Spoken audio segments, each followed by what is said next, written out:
ዛሬ ዋና ምላቸውን ባለፈው የተፈጠርንበትን ነገር ተናግሬ ለዛ ለተፈጠርንበት ነገር ደግሞ የሚያስፈልጉ 3 ነገሮች ተናግሬ ነበር እና ይሄን እናስተዋውሳለን። እነሱ 3 ነገሮች የእግዚአብሔር ሐሳብ ማለትም ራእይ። ሰው ያለ ራእይ ስኬታማ ሊሆን አይችልም። ራእይ ደግሞ ማለት የእግዚአብሔር ሐሳብ ማለት ነው።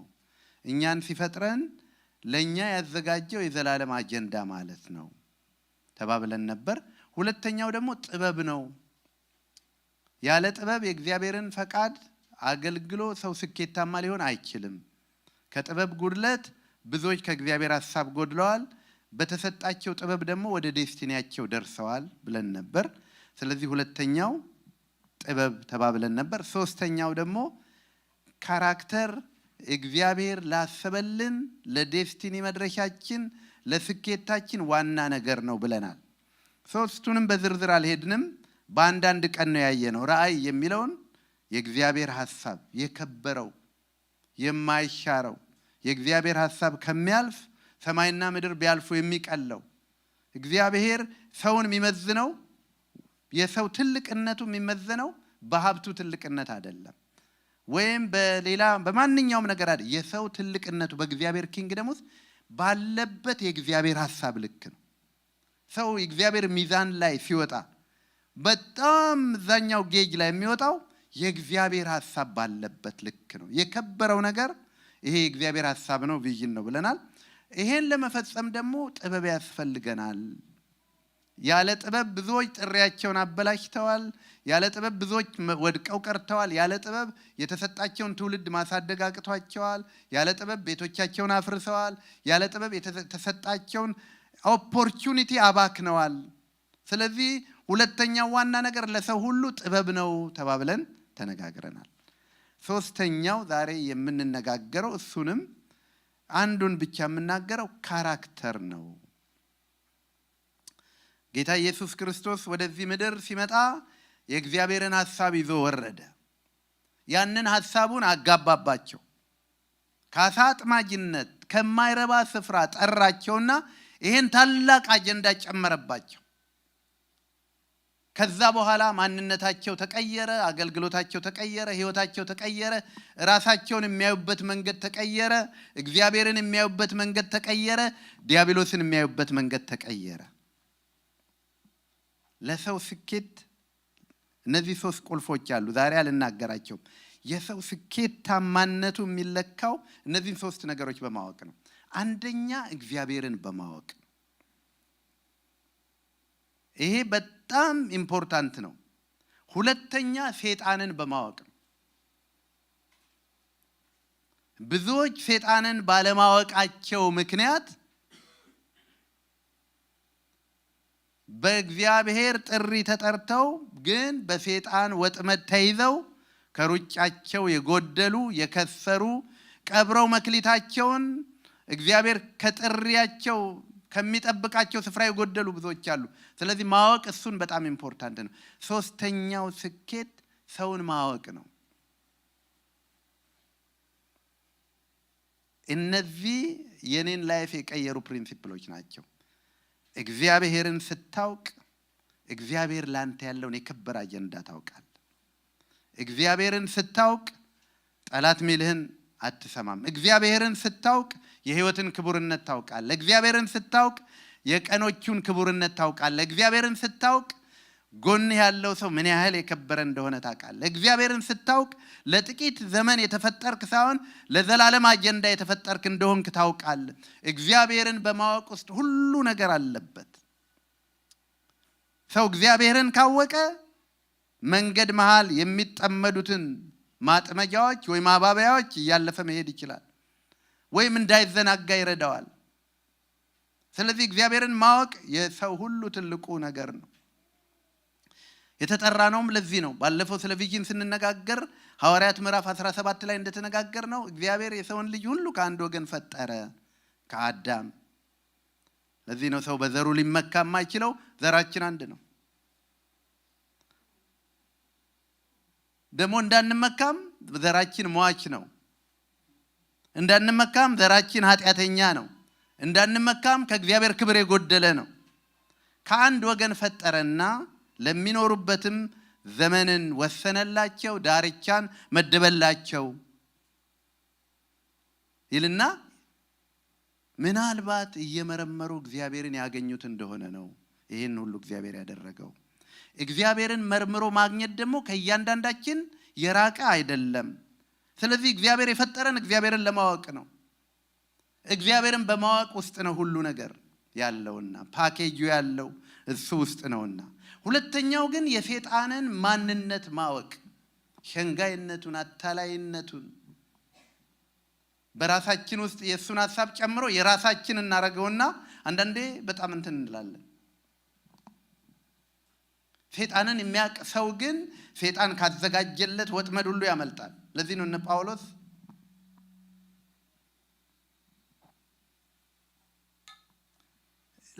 ጳውሎስ የዲያብሎስን ሐሳብ አንስተውም፣ የዚህ ዓለም ገዢ በደጅ ነው አሉ። ያውቃሉ። ትናንት ይሄን ልናደርስ ሄደን ነበርና መንገድ ላይ ፖሊሶች በተለይ ወደ ኒውዮርክ ኤሪያ ቨርጂኒያ በጣም ፖሊሶች ይመሽጋሉ። ፊት ለፊት አይደለም የቆሙት። ትላልቅ ዛፍ ስር መኪና ያቆሙና መታጠፊያ ስር ያቆሙና እንትናቸውን ይተክላሉ። የስፒድ እንትናቸውን እና አብረን ከሄድነው ወንድም ጋር ምን እያልን ነበረ? ልክ ዲያብሎስ የሚወጣውን ፈልጎ እንደሚያገሳ ሁሉ አለን፣ ፖሊስ የሚቀጣውን ፈልጎ ይመሽጋል አለን። በቃ ለመቅጣት መሽገዋል። መታጠፊያ ምናምን። ዲያብሎስ በእያንዳንዱ ስቴጅ እንዲህ ነው የሚያደርግ። እጥፍ የምትልበት ቦታ ካለ ከሩቁ ቆሟል። ማታለያ ያቀርባል።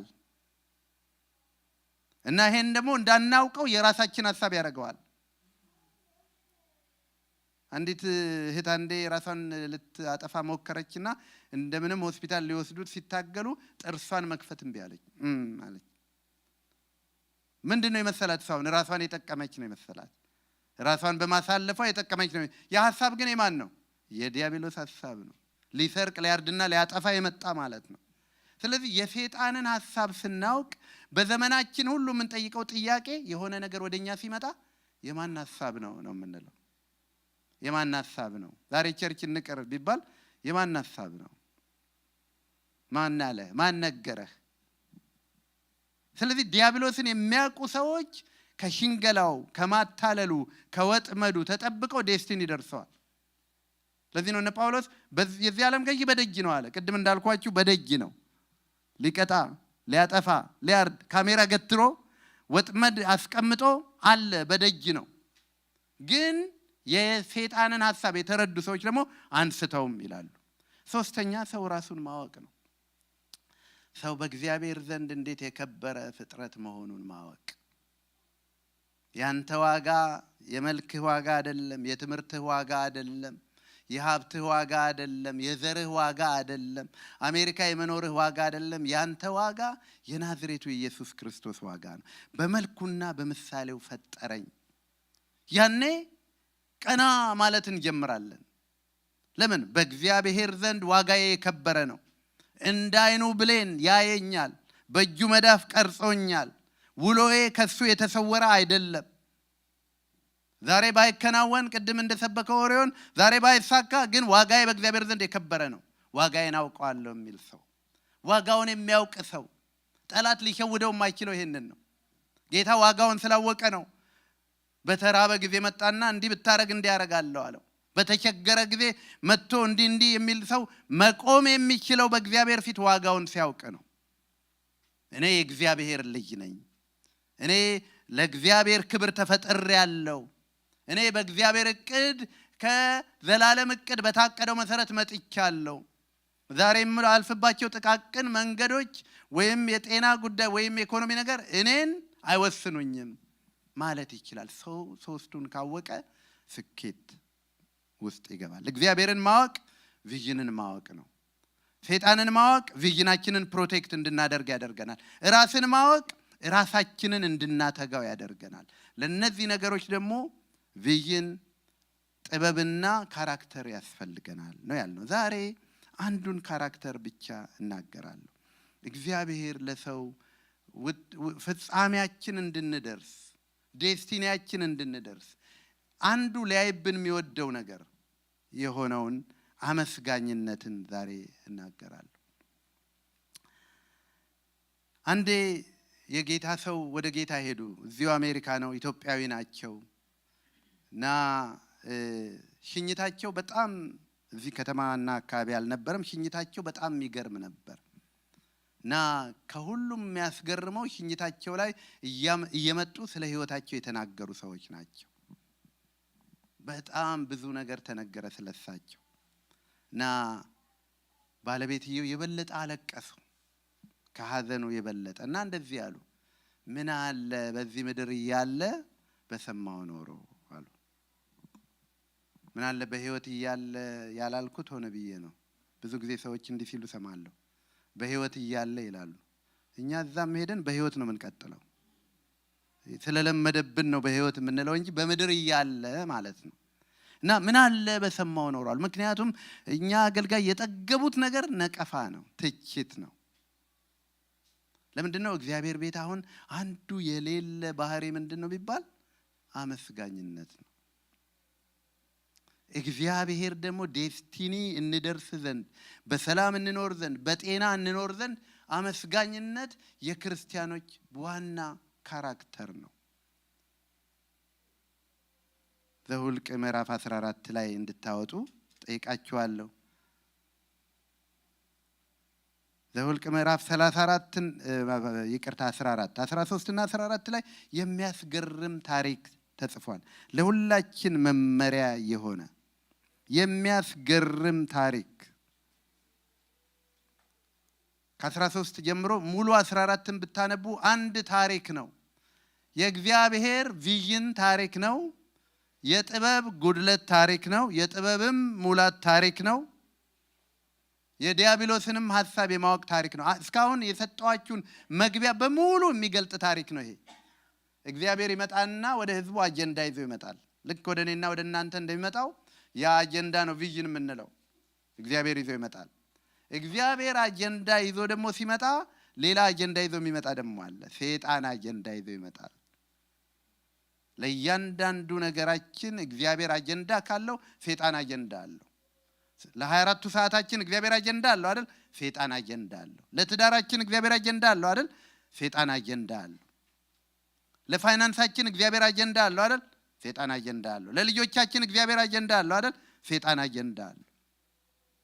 እነዚህ ሶስት ነገር ማወቅ ያልኳችሁ ለዚህ ነው። ለልጆቻችን እግዚአብሔር ያለውን አጀንዳ ስናውቅ በእግዚአብሔር መንገድ እንመራቸዋለን። የሰይጣንን ደግሞ አጀንዳ ካላወቅን ግን ለልጆቻችን ያዘንን በሚመስል መንገድ ልጆቻቸውን የማይቀጡ አንዳንድ ሰዎች እንደሚሉት በጣም ወደዋለሁ ልቀጣው አልችልም ይላሉ። ይሄ የጠላትን አጀንዳ አለማወቅ ነው። በጣም የሚወድ ምን ያደርጋል ነው መጽሐፍ ቅዱስ የሚለው? ይቀጣቸዋል ነው የሚለው። ልጆቹን በመንገድ የሚያስኬድ የልጆቹን ፈቃድ ሳይሆን የእግዚአብሔርን ፈቃድ የሚፈጽም ሰው ማን ነው ከተባለ የእግዚአብሔርን አጀንዳ የሚያውቅ ሰው ነው። ግን የጠላትን አጀንዳ ካወቀ መጨከን በሚገባው ጊዜ ይጨክናል፣ መራራት በሚገባው ጊዜ ይራራል። ስለዚህ አሁን ለምሳሌ ሰው የእግዚአብሔርን አጀንዳ ሲያውቅ ፓረንቲንግ ከዚህ መነጫል ብሎ ያስባል። ግን ካልሆነ የጠላት አጀንዳ ደግሞ ሲሸውደው በዘመን ስልጣኔ ሲሸወድ ምን ይላል? አይ በዛ ዘመን ነው ይላል። በዚህ ሳምንት አንድ ከኢትዮጵያ ቴሌቪዥን ጋር ኢንተርቪው ነበረኝና ስለ ቤተሰብ ስንነጋገር በጣም የተባረከች ነች ኢንተርቪው አድራጊዋና አንዳንድ ሰዎች እኮ ይሄንን የድሮ ነው ይላሉ፣ ምን ትላለህ አለች። ማለት ባሎቻችሁን ተገዙላቸው ይላል እግዚአብሔር ቃል አልኩ። እህቶች አሜን በሉ። መለኮት ስለሆነ ነው ይሄን ያህል ድምጽ የሰማ ነው ታውቃላችሁ። ብዙ ቦታ ሲሄድ እጠይቃለሁ፣ እውነቴን ነው። ውደዷቸው ይላል። ወንድሞች አሜን በሉ። ቀላሉ ስራ መስሏችሁ ነው አይደል አሜን ያላችሁት? በጣም ከባዱ ስራ መውደድ ነው። እስከ የት ድረስ ነው ውደድ የተባለው? እስከ ሞት። አሁን ከሞት የበለጠ ነገር የጠየቁን ሚስቶች አሉ እዚህ የሉም እኮ። እና እንደዛ አለች። በዚህ ዘመን እንደዛ አይደለም ይላሉ። ምን ትላለህ አለችኝ። እንዴ የሚሉት ሰዎች የድሮ ነው የሚሉት ይሄን ፕሪንሲፕል የድሮዋን ፀሐይ እየሞቁ ነው አልኳት። በድሮ ግራቪቲም ስቲል ያምናሉ አልኳት። የሰውን ማንነት መቀየር አይቻልም። የተሰራንበትን ኢንግሪዲየንት ምንም ብንሰለጥን መቀየር አንችልም። ግን ጠላት ሲሸውድ አሁን ለባልሽ መገዛት የለብሽም ይላል። ሚስትህን መውደድ የለብህም ይላል። እንደ መገዛት ቀላል ስራ የለም። በጌታ ፊት ነው የምነግራችሁ። እናንተ በአእምሮአችሁ በዛኛው ዓለም ከተቃኛችሁ መገዛትን መሞት ቁጭ በል ብድግ በል ማለት ስለሚመስላችሁ ይሆናል። በእግዚአብሔር ፕሪንሲፕል ግን ማን ነው ሚስቱን እስከ ሞት ድረስ የወደዳት? ሙሽራውን ኢየሱስ ክርስቶስ። እናንተና እኔ ለሞተል ሰው መገዛት ይከብዳል? አይከብድም። ግን ምንድነው ስልጣኔ? አያችሁ ቅድም ያልኩት ሴጣን ሰው ካላወቀ አይ ይሄ ትክክል አይደለም የቀረ ነው ይላል። ለዚህ ነው አሜሪካ ባዶ ቤቶች የበዙት። ለዚህ ነው 39% ሲንግል ማሞች የበዙት። ለዚህ ነው 9% ሲንግል ዳዲዎች የሚያሳድጓቸው። ኦልሞስት ግማሽ ቤተሰብ አሜሪካ ውስጥ አባትና እናት የለበትም። ግን ብትጠይቋቸው ምንድነው የሚሏችሁ? ስልጣኔ ነው የሚሏችሁ። ሲሸወዱ ማለት ነው። ሸንጋይ የሚለውን ጠላትን ሲሸነግል በረቀቀ ሲስተም ነው የሚሸነግለው። እና ልጆቻችሁን ወደ ልጆች ነበር የጀመርኩትና አንዳንድ ሰዎች በመምከር ብቻ ነው ልጅ የሚያድገው ይላሉ። አንድ ቀን ምከረው ሲባል እንደተባለው አንድ ነገር ይመክራል። አንድ ሾክ ቴራፒ በህይወት ይመጣል። ልጆችን በምክር ብቻ ብለህ ከሆነ ልጅ አላደገምና እግዚአብሔር ያለው ነገር ደግሞ አይሻርምና በልጅ ልብ ውስጥ ስንፍና ታስሯልና የተክሰስ በትር ጠርጋ ታወጣዋለች የተባለውን ምክር በማይሰማ ጊዜ ብትመክረው ምክሩ የትም አያስኬደው። ስለዚህ ስንሸወድ ከእግዚአብሔር ፕሪንሲፕል እንወጣና ጥበብ የምንለውን ነገር ይዘን ከእግዚአብሔር ጥበብ እንጎድላለን። አመስጋኝነትም በዚህ ዘመን የእግዚአብሔር ርስት ነበረ፣ ግን በእግዚአብሔር ቤት አሁን ብዙ የለም። ሶሻል ሚዲያውን ይዩት። ብዙ ምስጋና ነው የምታዩት። እስኪ ሞክሩት። አንዳንድ ሰላም ለምድር ሁሉ ይሁን ብላችሁ ለጥፉና ሞክሩት። በውስጥ መጥተው የሚወቅሷችሁ ሰዎች አሉ። አሁን ሰላም የምትለው ከየት መጥቶ ነው ሰላም የምትለው ይላል። ትናንት እነ ሊሊ ትልቅ እንትን ነበራቸው እግዚአብሔርን የሚያመልኩበት። በጣም ነቤቲ በጣም ብዙ ሺህ ህዝብ የተገኘበት፣ ብዙ መቶዎች ጌታን የተቀበሉበት። ግን ሶሻል ሚዲያውን ግቡና ያዩት። ምን በስቷል ማለት ነው። እዚህ ላይ የምታዩት አሁን እናነባዋለን። አውጡትና 13 እና 14 ላይ እግዚአብሔር ራእይ ይዞ ይመጣል። እግዚአብሔርን የተረዱና ያልተረዱ ሰዎች ይከፋፈላሉ። ከዛ ደግሞ ጥበብ የጎደላቸውና ያልጎደላቸው ሰዎች ዴስቲኒያቸው ይለዋወጣል። ታሪኩ እግዚአብሔር የማወርስ ለእስራኤል ልጆች የሚሰጣት የከነዓን ምድር አለችና ሰልሉ ነው የሚለው። እግዚአብሔር 12 ከናንተ ውስጥ ይመርጥና አንዱ እኔን አንዱ እናንተን ያደርግና የምትወርሷት ምድር አለች፣ ሂዱና ሰልሉ ይላል። ይሄ ምን ይባላል? ቪዥን፣ የእግዚአብሔር ፐርፐዝ። ለዛ ህዝብ የተሰጠው የእግዚአብሔር ፐርፐዝ። እግዚአብሔር አለ። ከዛ 12 ሰዎች ሄዱ። 12 ሰዎች አይተው ይመጡና ሁለት ቦታ ይከፈላሉ። የእግዚአብሔርን ቪዥን በእናንተ ላይ ያለውን የእግዚአብሔርን ሐሳብ በአይንና በስጋ አይታችሁ የዛሬውን ሁኔታ አይታችሁ ልትንቁት ትችላላችሁ። እግዚአብሔር ለከበረ ለታላቅ ነገር እንደጠራችሁ ያንን የእግዚአብሔርን አጀንዳ ተሰሙና ግን ሁኔታ የሚለው ሌላ እኔ ያለሁበት ሌላ ብላችሁ ልትተውት ትችላላችሁ። ስለዚህ ለሁለት ተከፈሉ። ሁለቱ ጥበብና ጥበብ ጉድለት፣ ሁለቱ የዲያብሎስን አጀንዳ የተረዱና የዲያብሎስን አጀንዳ ያልተረዱ። ስለዚህ ማጆሪቲው ከጥበብ ወጣ። ማጆሪቲው የእግዚአብሔርን ሐሳብ ወደ ጎን አስቀመጠ። ማጆሪቲው ለራሱ ያለውን አመለካከት እጅግ ንቆ መጣ እና እንደዚህ ያሉ ይላል። የሰለልናት ምድር የመጨረሻውን ቁጥር ነው የሁልቅና 13 ማነበው። የሰለልናት ምድር ይላል የሚኖሩባትን ሰዎች የምትበላ ምድር ናት። በእርሷ ዘንድ ያየናቸው ሰዎች ሁሉ ረጃጅም ሰዎች ናቸው። በዚያም ከኔፊሊም ወገን የሆኑትንም ኔፊሊም የዔናቅን ልጆች አየን። እኛም በዓይናችን ግምት እንዳንበጣዎች ነበርን። በማን ግምት? ጮክ በላችሁ ነገር። በማን ግምት? በዓይናቸው እኮ አይደለም። በአይናችን ግምት ቫልዩህን እግዚአብሔር ላንተ ያለውን ስፍራ ባንተ ሊያደርግ የሚፈልገውን በማወቅና ባለማወቅ መካከል ሆኑ ማለት ነው። ስለዚህ ራሳቸውን እግዚአብሔር ካየው ይልቅ ሰይጣን እንዳየላቸው ወሰኑ ማለት ነው። የእግዚአብሔር ሐሳብ ነው በህይወታቸው የመጣው። የእግዚአብሔር አጀንዳ ነው። ዴስቲኒው የተወሰነ ነው። ግን እነሱ እግዚአብሔርን በደንብ አልተረዱትም፣ ራሳቸውን በደንብ አልተረዱም፣ ሰይጣንን በደንብ አልተረዱም። በእነዚህ ሶስት ነገሮች ምክንያት ኖ እኛ እንዳንበጣነን።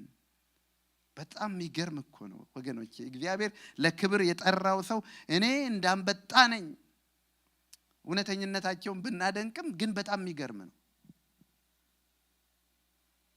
ስለዚህ ከዛ ምን ሆነ ይላል? ማህበሩም ሁሉ ድምፃቸውን አንስተው ጮሁ። ህዝቡም በዚያ ሌሊት አለቀሱ። የእስራኤል ልጆች ሁሉ በሙሴና በአሮን ላይ አጉረመረሙ። የእግዚአብሔር አጀንዳ እስከዛሬ ያልኳቸውን ሶስት ነገሮች በዚህ ውስጥ እንድናይ ነው ምኞቴ። እግዚአብሔር ለህይወታችሁ ቪዥን አለው፣ ፐርፐዝ አለው።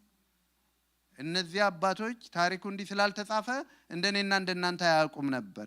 የኔና የናንተ ታሪክ ከተጻፈ በኋላ እናነበዋለን። አንድ ቀን በሰማይ ይሆናል የምናነበው። እነሱ አያውቁትም፣ ግን እግዚአብሔር አጀንዳ ይዞላቸው መጣ።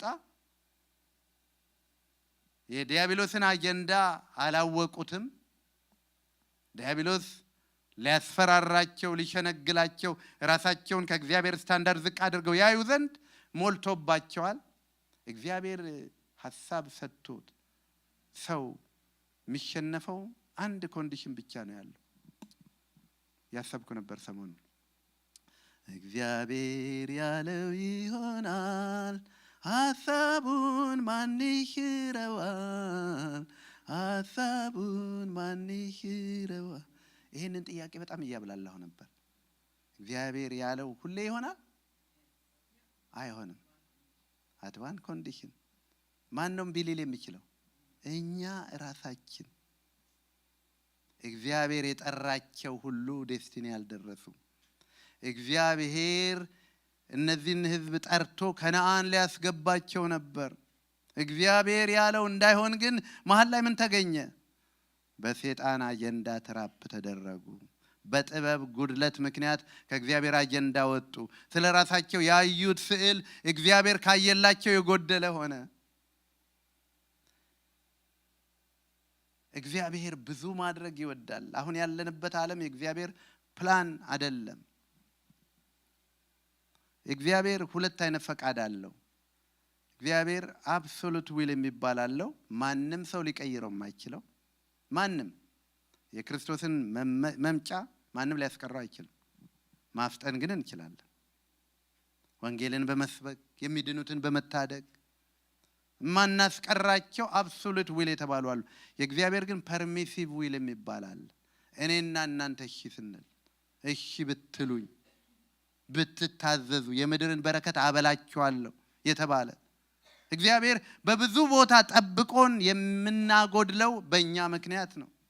እና እዚህ ላይ ምን አሉ? የእግዚአብሔርን አጀንዳ ባለመረዳታቸው ምክንያት ኖ አሉ። ስለዚህ ከእግዚአብሔር አጀንዳ ከጎደሉበት ነገር አንዱ የእግዚአብሔርን ቪዥን አለመረዳታቸው። እግዚአብሔር ላንቺ ቪዥኑ ምንድን? አሁን በምትኖርበት ኑሮ መኖር ነው? እኔ በዚህ መልእክት ውስጥ ራሴን በጣም ስፈትን ነበር። አይደለም መለኮት ራሱ በዚህም ሰዓት ሌላ ቸርች መግባት ነበረብን፣ ተለቅ ያለ ቸርች፣ ሌላ ቦታ ገዝተን ህንፃ መስራት ነበረብን። እንደዛ ነበር ጸሎታችን። በ2 ዓመት ብለን ነበር። የመጀመሪያውን ስንጀምር በ1 ዓመት እንወጣለን ያልነው በ1 ዓመት ወጣን። የሁለተኛውንም የተከራየነው በ1 ዓመት እንወጣለን ያልነው በ1 ዓመት ወጣን። የሁለተኛውን በ3 ዓመት ብለን ነበር፣ 5 ዓመት ቆየን። አሁንም ደግሞ 2 ዓመታችን ልክ ባለፈው ኖቬምበር ላይ አለፈ። የእግዚአብሔር ፐርፐዝ በግልስ በቤታችሁስ? እኔ እግዚአብሔር ፊት ለፊት ቀርቶ እናንተ ፊት ብዙ የጎደልኩበት ነገር እንዳለ ነግራችኋለሁ። ባለማመን እንጎድላለን። እግዚአብሔር ትጉ ባለን ባለመትጋት እንጎድላለን። እግዚአብሔር መልካሙን ገድል ተጋደል በማለቱ እኛ ባለመጋደላችን እንጎድላለን። በጠላት በመሸንገላችን እንጎድላለን። እና ይሄ ጉባኤ እግዚአብሔር ያዘጋጀለትን ታላቅ ዴስቲኒ አጣ። በሶስቱም ምክንያት የእግዚአብሔርን ሐሳብ ባለመረዳት፣ ሁለተኛ ደግሞ በጥበብ ጉድለት። የጥበብ መጀመሪያ እግዚአብሔርን መፍራት ነው፣ ቅዱሱንም ማወቅ ነው። ስለዚህ እግዚአብሔርን በማወቅ ውስጥ ኔፍሊሞችን ሳይሆን እግዚአብሔርን ማየት ይችሉ ነበር። በእናንተ ህይወት ውስጥ ያለውን ችግር ከየት ነው ፖዚሽን የምታዩበት? ፖዚሽን ከታች ነው ከላይ ነው የምታዩት? ኢያሱና ካሌብ እነዚህ ረጃጅም የተባሉትን ኔፍሊሞች ከየት ነው ያዩአቸው? ከላይ ነው ያዩአቸው። ለዚህ ነው እንደ እንጀራ ይሆኑልናል ሲል በጣም ወደ ላይ ፎቅ ወጣችሁ ታውቃላችሁ? መኪኖች ምንድነው የሚመስሉት? እንደ እንጀራ ነው የሚመስሉት። ጥፍጥፍ ብለው በጣም በወጣችሁ ቁጥር እንደውም ህንጻውም ጠፍጣፋ ነው የሚሆነው። ፖዚሽናችሁ እየጨመረ በሄደ ቁጥር እግዚአብሔር ባለበት መሆን ስትጀምሩ በእናንተ ፊት የሚቆም አንዳቸውም ነገር ኢምንት ይሆናል። ስለዚህ ኢያሱና ካሌብ ምን አዩ? እግዚአብሔር ያየውን አዩ። ስለዚህ ምን አሉ ግን እነሱ ይላሉ? እነዚህ ጉባኤውን አስለቀሱት አይደለ? እነዛ ግን ጉባኤውን በሙሉ ጸጥ አሰኙና፣ እንደርስበታለን፣ ጸጥ አሰኙና ምን አሉ ይላል? አታልቅሱ፣ እንወርሳለን። እነዚህ የምታዩአቸው ኔፍሊሞች በፊታችን እንደ እንጀራ ይሆኑልናል። ስለዚህ ፖዚሽን ጥበበኛ ሰው ነገሮችን ሁሉ ከእግዚአብሔር መነጽር ማየቱ ነው። ጥበብን እያንዳንዱን ባለፈውም ትንሽ ብያለሁ። የንግግር ጥበብ አለ፣ የፋይናንስ ጥበብ አለ፣ ሰው የመያዝ ጥበብ አለ። ወገኖች እግዚአብሔር በህይወታችሁ የሚሰጣችሁን ሰዎች የምትይዙበት ጥበብ ካለ ጓደኛ የለም እንዳትሉ ያደርጋችኋል። ስንት ሰው ነው ወደ ህይወታችሁ የመጣው በትክክል ባለመያዙ ግን ሄደው? ስንት ገንዘብ ወደ እናንተ መጥቷል በትክክል ባለመያዙ ባክኗል። እግዚአብሔር በዘመናችን የሰጠንን ዓመት በጥበብ ብንጠቀምባቸው እግዚአብሔር ጥበብ ማለት የእግዚአብሔር ጥበብ ምንድነው ማለት ነው ብትሉኝ በእግዚአብሔር ፐርስፔክቲቭ ነገርን ማየት። ኑሯችሁን በእግዚአብሔር ፐርስፔክቲቭ፣ ቤታችሁን በእግዚአብሔር ፐርስፔክቲቭ፣ ራሳችሁን በእግዚአብሔር ፐርስፔክቲቭ፣ ቸርቻችሁን በእግዚአብሔር ፐርስፔክቲቭ፣ ወዳጃችሁን በእግዚአብሔር ፐርስፔክቲቭ፣ ጠላታችሁን እንኳን በእግዚአብሔር ፐርስፔክቲቭ ካያችሁ እኛ የሰው ጠላት የለንም። ዲያብሎስን በእግዚአብሔር ፐርስፔክቲቭ ካያችሁት የተሸነፈ ነው ትላላችሁ። ስለዚህ አስለቀሱት ይላልና ያ ቪዥን ዊዝደም ጉድለት ሶስተኛ ጉድለት ላይ ሲመራ እናያለን። ሶስተኛው ጉድለት ምንድነው? ማጉረምረም እና 14 ላይ ጀመር። ድምጻቸውን አንስተው አለቀሱ፣ የእስራኤልንም ልጆች ሁሉ በሙሴና በአሮን ላይ አጉረመረሙ። ማህበሩም ሁሉ በግብጽ ምድር ሳለን ምን ነው በሞትን ኖሮ። ምን ነው በሞትን ብላችሁ ታውቃላችሁ? እንደው የኔ ህይወት መራዘም የለበትም ብላችሁ ያሰባችሁበት ጊዜ አለ አለ። ግን ትክክል ግን አይደለም። በእግዚአብሔር መነጽር ራሳችንን ካየን ግን ብንደክም በእግዚአብሔር እንደምንበረታ፣ ብንወድቅ በእግዚአብሔር እንደምንነሳ፣ ነገሮች ቢከብዱብን ለእግዚአብሔር የሚሳነው ነገር እንደሌለ ስለምናውቅ በፍጹም እዚህ ውስጥ አንወድቅ። እነሱ ግን ምን ነው በሞትን እስከሚሉ ድረስ ከእግዚአብሔር ፐርፐዝ ወጡ፣ ከእግዚአብሔር ጥበብ ጎደሉ፣ ከምስጋና ጎድለው ወደ ማጉረምረም መጡ። ስለዚህ ምን አደረጉ ይላል? ወደ ግብጽ ብንመለስ ይሻለናል። ምን ማለት ነው? ወደ ግብጽ መመለስ ማለት ከእግዚአብሔር ቪዥን ወደ ዓለም ቪዥን እንመለስ ነው። ስለ ቪዥን ብዙ ተነጋግረናል። ቪዥን ታላቁ ነገር ነው። የቪዥንን ተቃራኒ ግን ማወቅ በጣም ጥሩ ነገር ነው። ራእይ የሌለው ህዝብ መረን ይወጣል፣ እንደ ልቡ ይኖራል ማለት ነው። ያለ ፐርፐዝ ይኖራል፣ ለመብላትና ለመጠጣት ይኖራል፣ ለመዝናናት ይኖራል። ኑሮ ምንድነው ሲባል ይሄን ያህል ብር ለማከማቸት፣ ኑሮ ምንድነው ሲባል ይሄን ያህል ሀገሮች ያህል ለመጎብኘት፣ ኑሮ ምንድነው ሲባል እድሜን ለማርዘም እስከ 100 እንድኖር፣ ህክምናዬን፣ ኢንሹራንሴን። ይሄ ፐርፐዝ አይደለም፣ ይሄ ቪዥን አይደለም።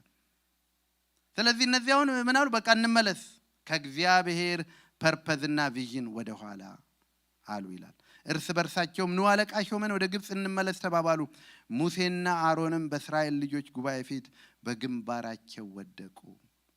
ለሰው በተለይ ለአገልጋይ ትልቁ ሐዘኑ ሰው ያለ ቪዥን ሲኖር ማየት፣ ሰው ከእግዚአብሔር ቪዥን በተቃራኒው ሲኖር ማየት ነው። ሰው ዘመኑን ሲያባክን ማየት ነው። ሰው ትውልዱን ሲያባክን ማየት ነው። ሰው ጊዜውን ሲያባክን ማየት ነው። አለቀሱ ይላል። ልብሳቸውን ቀደዱ ይላል።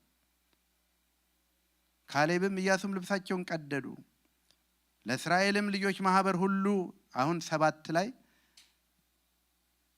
አመስጋኝነት የሚያመጣውን እንድናይ ነው። አሁን 7 ላይ እንደዚህ ይላል። የካሌብና የኢያሱ ታሪክ ነው። እንዲህ ያሉት ለእስራኤልም ልጆች ማህበር ሁሉ እንዲህ ያሏቸው፣ ዞረን የሰለልናት ምድር እጅግ መልካም ናት። ያዩት አንድ ነገር ነው። የገቡበት አንድ ነገር ነው። የእግዚአብሔር ሐሳብ ዘሴም ነው። እግዚአብሔር እኮ ለፈጠረው ሰው በሙሉ ቪዥንና ፐርፐዝ ይዞ መጥቷል። ለማንም ሰው አያዳላም ጌታ። ግን ሰዎች እንኳን የምድር ፐርፐዝ አይደለም፣ ሰዎች ስራቸው ክፉ ነበርና ብርሃንን እምቢ አሉ። እግዚአብሔርን እምቢ ማለት ይቻላል። ደህንነትን እምቢ ማለት ይቻላል። ስለዚህ ዘሴም ነው። ማጆሪቲ ናቸው። በማጆሪቲ የማይመራ ህይወት ስላለን እግዚአብሔር የተመሰገነ ይሁን። ማጆሪቲ ቢመራን ኖሮ በህይወት አንኖርም ነበር። እግዚአብሔር ብቻውን ማጆሪቲ ነው። እግዚአብሔርን የተረዱ ሰዎች ብቻቸውን ከማጆሪቲው ከእግዚአብሔር ጋር ናቸው። ስለዚህ ዝም አሰኞችና ዞረን የሰለልናት ምድር እጅግ መልካም ናት። ወገኖቼ እግዚአብሔር ለኔና ለእናንተ ህይወት ያለው ፐርፐዝ እጅግ መልካም ነው። መልካም ነው። ዛሬ የምናልፍበት ምንም ነገር ይሁን እግዚአብሔር መልካም ነው። እግዚአብሔር መልካም ነው። ኮንፌስ የምናደርገው ይሄንን ነው። በምናልፍበት በመከራ ህይወት ቢሆን እግዚአብሔር መልካም ነው። በአስቸጋሪ መንገድ ቢሆን እግዚአብሔር መልካም ነው። ሐሳቡን የማይለውጥ እግዚአብሔር መልካም ነው። እንደዚህ አሉ። የፋውንዲንጋችን ወይም የውሳኔያችን መሰረቱ ያየናቸው ነገሮች ሳይሆን እግዚአብሔር መልካምነቱ ነው። ስለዚህ እግዚአብሔር መልካም ነው። የመጀመሪያው ነገር ይሄ ነው። ኔፍሊም ምንም ይሁን በፊቴ የቆመው ምንም ይሁን እግዚአብሔር መልካም ነው። ይሄንን መልካምነት የማንረሳ ከሆነ ሰይጣን አይሰርቀንም። እና አዳምን የሰረቃቸው በዚህ ነው። እግዚአብሔር ለእናንተ አያስብም አላቸው መጥቶ። ከዚህ ፍሬ እንዳትበሉ እግዚአብሔር እኮ እንዲያደረገው ጥበብ እንዲጎላችሁ ነው። ብዙዎችን ከእግዚአብሔር መንገድ እኮ የሚያስደው እኔ ለአንተ የተሻለ ሐሳብ አስባለሁ እኮ ነው። የእግዚአብሔርን መልካምነት ጥያቄ ውስጥ እንድንከት ያደርገናል። የእግዚአብሔርን ማየት እግዚአብሔር ስቲል በእኔ ህይወት ፈቃድ አለው ስቲል ይሄን ነገር ወጣዋለሁ የሚል ጥርጣሬ ይዘራብናል። እነዚህ ሁለቱ ግን እንደዚህ ያሉ ነው። መጀመሪያው ነገር እግዚአብሔር ምንድነው? መልካም ነው። እግዚአብሔር የተመሰገነ ይሁን። ስለዚህ እግዚአብሔር መልካም ነው። እግዚአብሔር ከወደደን ወተትና ማር ወደምታፈሰው ወደዚህ ምድር ያገባናል፣ እርሷንም ይሰጠናል። ከማጉረምረም የሚያድነን ምስጋና የሚሞላን ዋናው ነገር ያለንበት ህይወት አይደለም፣ የእግዚአብሔር መልካምነት። እግዚአብሔርን የምናመሰግነው በነገሮቻችን ልክ ከሆነ አንድ ቀን ይጎድላሉ። ግን እግዚአብሔርን የምናመሰግነው በሱ ማንነት ከሆነ ምስጋና አይቋረጥም ማለት ነው። ቢሞላ ቢጎድል እግዚአብሔር ይመሰገናል ማለት ነው። በተራራ በሸለቆ እግዚአብሔር ይመሰገናል ማለት ነው። ስለዚህ የእግዚአብሔርን መልካምነት ነው ለነሱ ትልቁ ነገር።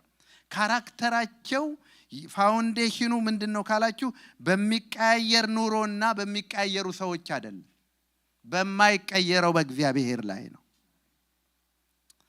አንዱ የእግዚአብሔር ካራክተራም በጎነት ነው። ግን በጎነታችሁ የሚመነጨው ሰው በጎ ሲያደርግላችሁ ብቻ ከሆነ አንድ ቀን ክፉ ያደርግባችኋል።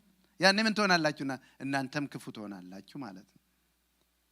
ለዚህ ነው ጌታ ክፉን በመልካም አሸንፍ እንጂ በክፉ አትሸነፍ።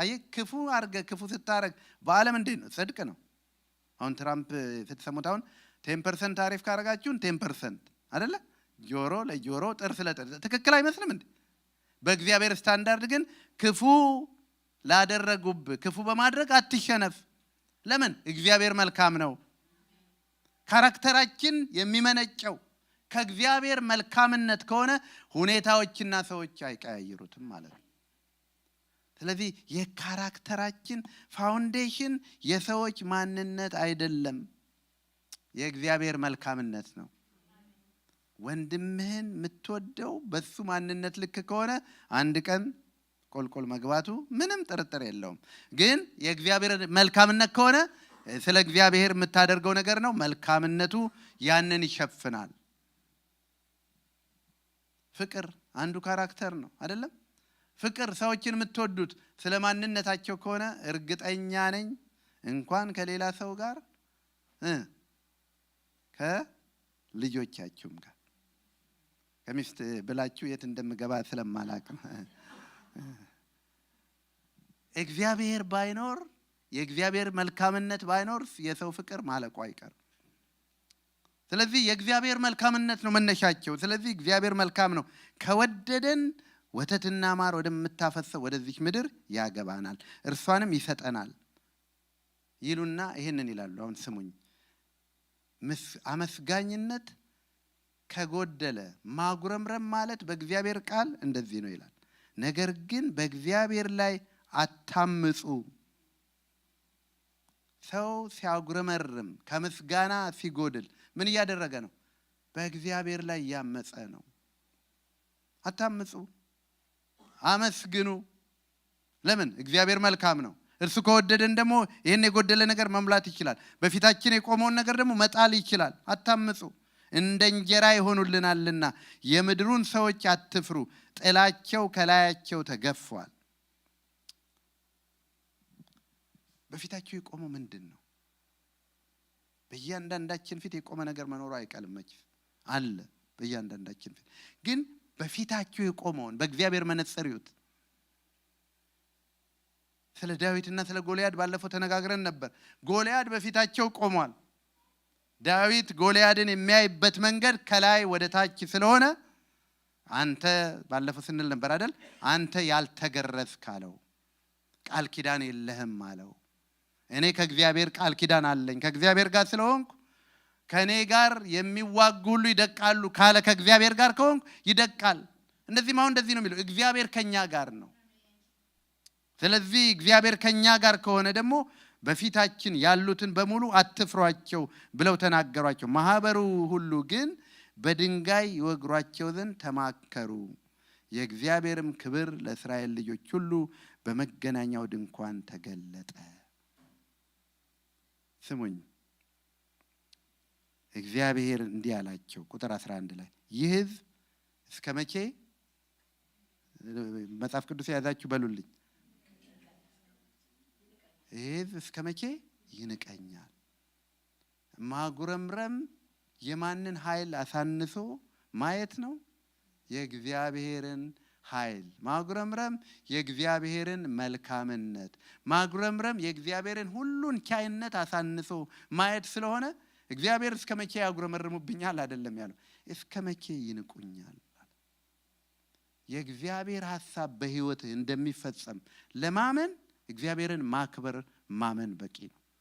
ስንንቅ ግን እግዚአብሔርን የኔ ህይወት ተስፋ የለውም፣ እነዚህ ልጆች ማሳደግ አልችልም፣ በዚህ ሁኔታ እግዚአብሔር ወዳየልኝ ዴስቲኒ መድረስ አልችልም እንላለን። ምን አይተን? ራሳችንንና በፊታችን የቆመውን አይተን። ስለዚህ እግዚአብሔር ተቆጣ። በፊቱስ ባደረግኩት ተአምራት ሁሉ እስከ መቼ አያምንብኝም? እግዚአብሔር በህይወታችን እስከዛሬ ያደረገው ይበልጣል፣ ወደፊት የሚያደርገው ይበልጣል። ለአንዳንዶቻችን ያደረገው ይበልጣል። ምክንያቱም ከዚህ በኋላ የምንኖረው ኑሮ ያኛውን ያህል ላያክል ይችላል። በአባቢ በረከት ተባርከን 120 ካልሞላን። ስለዚህ እንዲህ ነው የሚላቸው፣ የድሮውን አታዩም? ከየት እንዳነሳችሁ እዚህ እስክደርስ ድረስ እዚህ ያደረሰን አምላክ፣ በእናትህ ማህፀን ተጸንሰ ትንፋሽ እንዳይቆም ያደረገ፣ በእጆቼ የሰራህ የጠበቀህ፣ በምድረ በዳ የመራህ፣ አንድ ብቻህን ሳለ የጠራሁህ ያበዛሁህ፣ በግብፅ ሀገር እንደዚህ ያበዛሁ ህዝብ፣ በግብፅ ላይ ጨለማ በጌሴም ብርሃን እያደረገ በመከራቸው እየተሸከመ እዚህ ያደረሳቸውን የትናንቱን እንዴት ረሳችሁት? ማጉረምረም የትናንቱን መርሳት ነው። ምስጋና ለትናንቱ ዕውቅና መስጠት ለነገው ተስፋችንን መገለጫ ነው። ስለዚህ አመስጋኝነት የቅዱሳን ዴስቲኒ መድረሻቸው ነው እና እግዚአብሔር ተቆጣ፣ ከርስታቸው አጠፋቸው ዘንድ በቸነፈር እመታቸዋለሁ፣ አንተም ከነርሱ ለሚበዛና ለሚጠነክር ሕዝብ አደርግሃለሁ አለው። ስሙ፣ የእግዚአብሔር ፐርፐዝ ነበረ በሕይወታቸው። እግዚአብሔር ግን ያለውን እሺ ባለማለታቸው አሁን እግዚአብሔር በቃ ሲል እንሰማለን። ሙሴ ትሁት የተባለ ሰው ነው እኔን ከሕይወት መጽሐፍ አጥፋኝ እንጂ በፍጹም አለው ይላል። ግን እግዚአብሔር እንደተናገረው እነዚህ በሙሉ ሰዎች ምን አደረጉ ይላል? በምድረ በዳ ቀሩ። እግዚአብሔር ለኔና ለእናንተ ቪዥን አለው፣ ፐርፐዝ አለው። ግን ኮንዲሽናል ነው። ይሄንን ነው በደንብ ኮንዲሽናልነቱ ምንድነው? አንደኛ ቪዥኑን ከመረዳት እሺ ከማለት።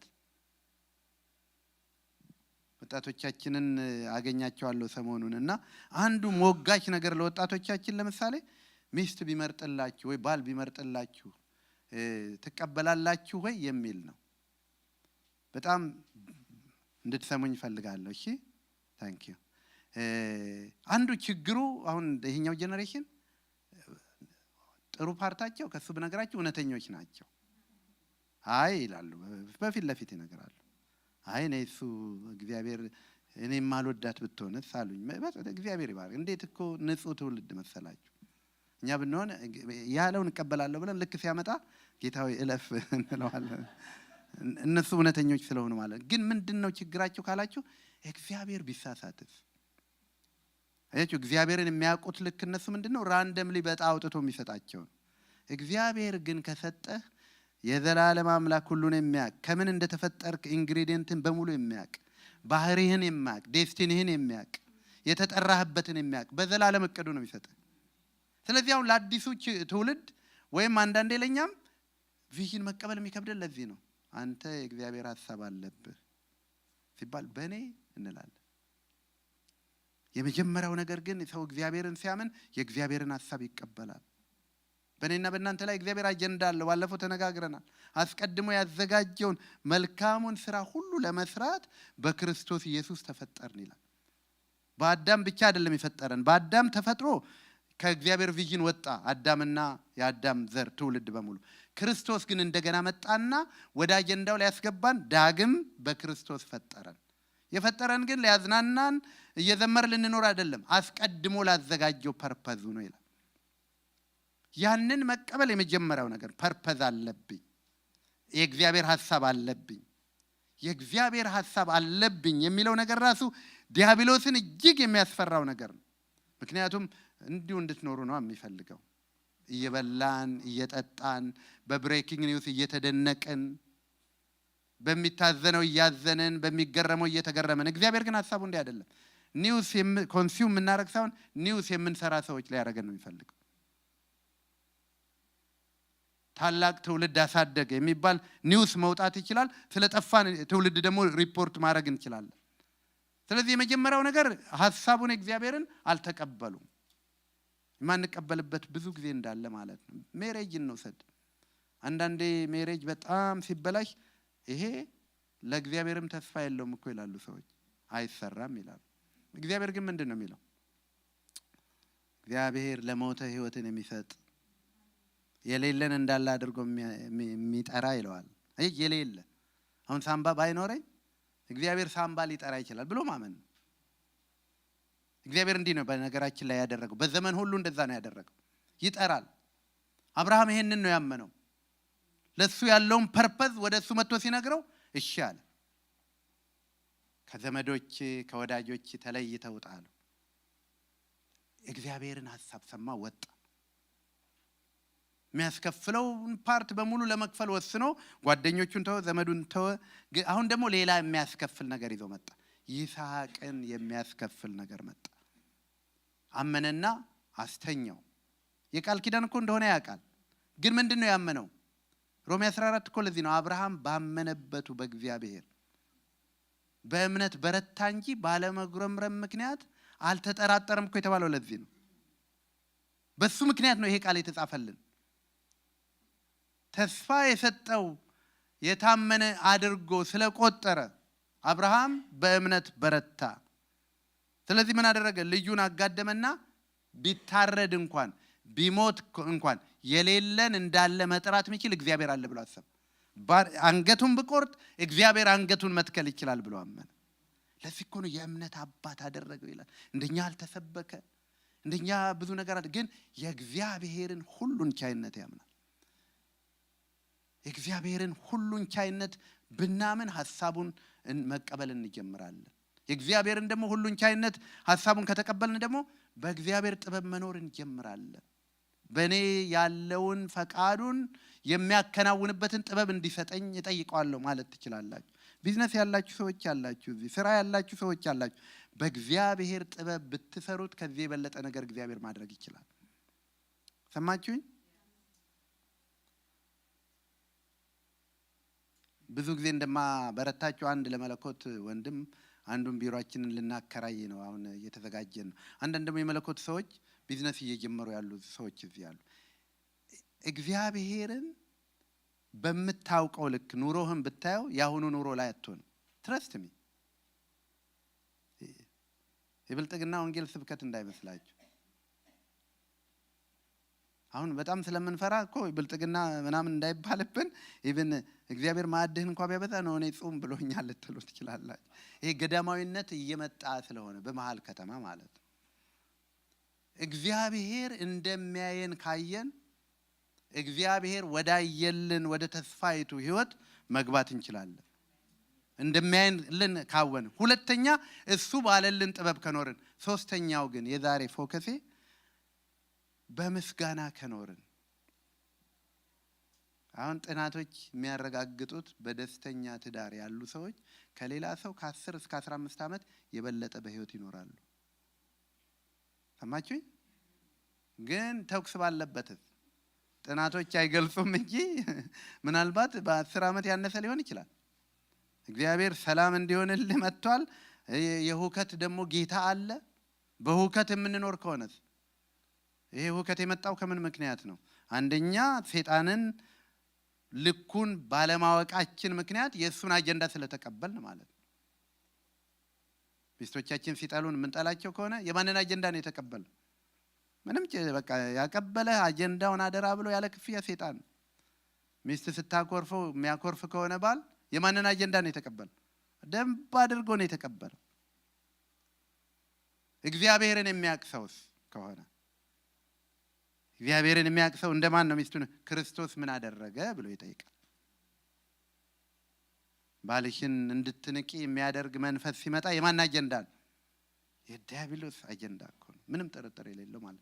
ስለዚህ እግዚአብሔርን ባለማወቅ ወድቀዋል፣ የዲያብሎስን አጀንዳ ተቀብለዋል። አሁን ደግሞ ከጥበብና ከካራክተር ጉድለት ምክንያት ቤቱ ምን ይሆናል? ሁከት ይሆናል።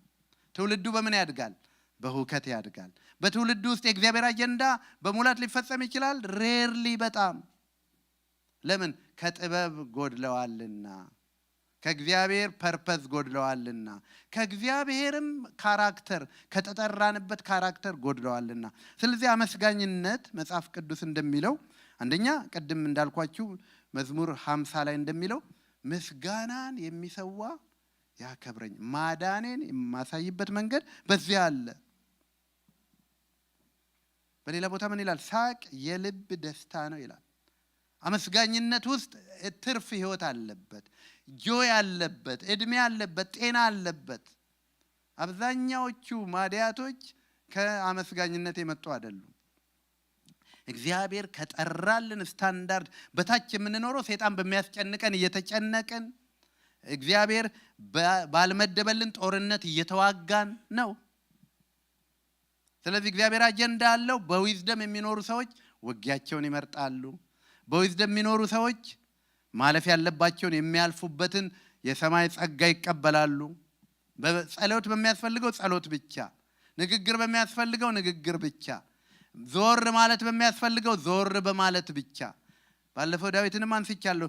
ዳዊት ጥሪውን ተቀበለ። እግዚአብሔር ከልጅነቱ ጀምሮ አዘጋጅቶታል። ቪዥኑን ያውቀዋል። ለዚህ ነው ለዛን ቀን ነው የሚዘጋጀው። ዮሴፍ ቪዥኑን ያውቀዋል። ለዛን ቀን ነው የሚዘጋጀው። የታናሽነቱን ቀን አልናቀም። ስለዚህ የሚጠብቁት ለዚህ ነው። ቪዥን ተረድተዋል። ሁለቱም ደግሞ ዊዝደም ነበራቸው። ዊዝደም how to handle their brothers ወንድሞቻቸው እንዴት እንደሚይዙ አባቶቻቸው እንዴት የአባት በረከት ለማግኘት እንኳን ዊዝደም ስለሚያስፈልግ በኋላ ካራክተር የሚጠይቅ ቦታ መጣ። ካራክተር የሚነቅፈውን ወንድም መንቀፍ ይችላሉ፣ ግን በትህትና መለሰ ይላል። ዞር ማለት ሲያስፈልግ ዞር አለ። ጦርነቱ ካልሆነ ነገር ዞር አለ። ዮሴፍም እንደዚህ ነው ያደረገው። ክፉ ያደርጉበታል፣ እሱ ግን ስቲል ስንቅ ያቀብላል።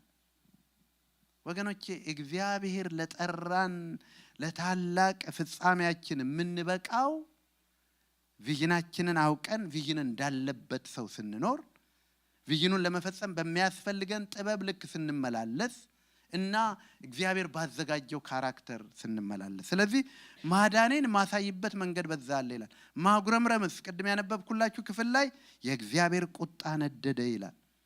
ቢያመሰግኑ ኖሮ ማዳን ይገለጥ ነበር። እግዚአብሔር አጉረመረሙ፣ የእግዚአብሔር ቁጣ ተገለጠ ይላል። ስለዚህ በህይወታችን ለሚመጡ ነገሮች ማመስገን እንችላለን፣ ማጉረምረም እንችላለን። ውጤታቸው ግን የተለያየ ነው። እግዚአብሔር አይደለም የመደበው፣ እኛ ነን በራሳችን የምናመጣው። ስለዚህ አንዳንድ በሽታዎች አቮይደብል ናቸው ወገኖቼ። አንረር፣ አንናደድ፣ አንብሰል። የሚያናድደን ነገር አለ፣ በተለይ ልጆች ስናሳድግ። ግን በእግዚአብሔር ካራክተር በቁጣችሁ ላይ ፀሐይ አይግባ እንደተባለው በቁጣ ፀሐይ የማይገባ ከሆነ በምሬታችሁ ላይ በማጉረምረማችሁ ላይ ፀሐይ አይግባ እንደተባለው። ስለዚህ የሚያመሰግኑ ግን ዘሁልቅ 11 ከ1 እስከ 8 ብታነቡት በማጉረምረማቸው ምክንያት እዚሁ ክፍል ላይ ነው የእግዚአብሔር እሳት ነደደ ይላል። እግዚአብሔር እጅግ ከማይወደው ነገር አንዱ ምን መሰላችሁ ወገኖች? ማጉረምረም ነው። ቅድም እንዳያየነው ምንድነው ያ ለእግዚአብሔር የሚገልጠው? እስከ መቼ ይንቀኛል ህዝብ? ማጉረምረም እግዚአብሔር አይችልም ማለት ነው። ምስጋና እግዚአብሔር ይችላል ማለት ነው። ማጉረምረም እግዚአብሔር ስተት ነው ማለት ነው። ምስጋና እግዚአብሔር ትክክል ነው ማለት ነው። ህይወታችን ነገሮቻችን መሙላታቸውን አይደለም። ምስጋና የሚለው ይሄንን ነው። እግዚአብሔር ትክክል ነው እንበል። ጨው በሌለው ተሳስተውም ይሁን እህቶቻችን ስለሰሩልንም ማመስገን አለብን። ሳንቀምስ ነው ማመስገን እኮ ያለብን አይደል እንዴ? እኛ ከጣፈጠን በኋላ ነው የምናመሰግነው። መነጽራችን ካልተቀየረ እኮ እንዴት እኮ አስቸጋሪ ሰዎች ነው የምንሆነው። መነጽራችን ግን ከተቀየረ እግዚአብሔር ሆይ እኔ ቀዝቃዛ ከፍሪጅ አውጥቼ መብላት ሲገባኝ እኔ ማን ነኝ ይሄን ሽሮ ያገኘው ከማለት ነው መጀመሪያ ያለብን። ግን አመስጋኝ ሰው ቢሆን ወጡ ጨው የለውም እንበል ምን ማለት አለበት? እግዚአብሔር ከጨው ሊጠብቀኝ። እውነቴን እኮ ነው የምነግራችሁ። እኔ ነገርን ውሰዱ። ይሄንን እኔ ነገር በህይወታችሁ የሚመጡ ጉድለቶችን በእግዚአብሔር መነጽር ብታዋቸው የምስጋና ርዕስ ሊሆናችሁ ይችላል። ጠዋት ስትወጡ መኪናው ተረን ስታረጉት አይነሳም። ዘራፍ ሰማይ ምድር ይያዝልኝ ልትል ትችላለህ። ጌታ ሆይ መንገድ ላይ ካለው ስለጠበከኝ ዛሬ መውጣትም ከሌለብኝ አንተ አዋቂ ነህና። አሁን እንዳናመሰግን ከሚያረገን ነገር እኮ አንዱ አምላክ ሆነን እኮ ስለተቀመጠን የምንፈልገው ነገር በሙሉ መደረግ አለበት። ከዛ ከጎደለ በቃ ፋየር ከሳት ይመነጫል ምንል ከሆነ ማለት ነው።